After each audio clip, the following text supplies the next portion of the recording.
يسبح لله ما في السماوات وما في الأرض الملك القدوس العزيز الحكيم.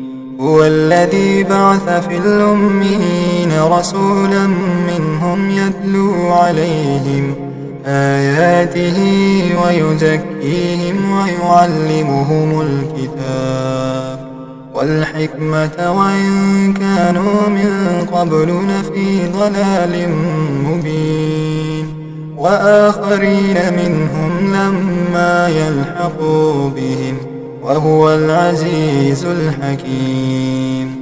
ذلك فضل الله يؤتيه من يشاء والله ذو الفضل العظيم.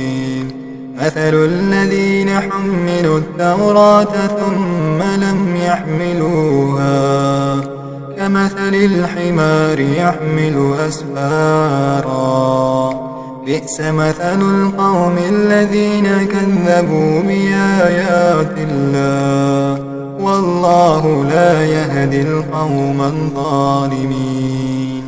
قل يا أيها الذين هادوا إن زعمتم أنكم أولياء لله من دون الناس فتمنوا الموت إن كنتم صادقين ولا يتمنونه أبدا بما قدمت أيديهم والله عليم بالظالمين.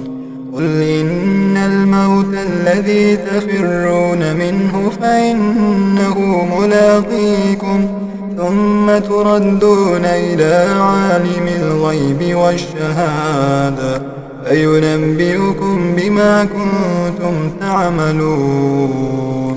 يا أيها الذين آمنوا إذا نودي للصلاة من يوم الجمعة فاسعوا إلى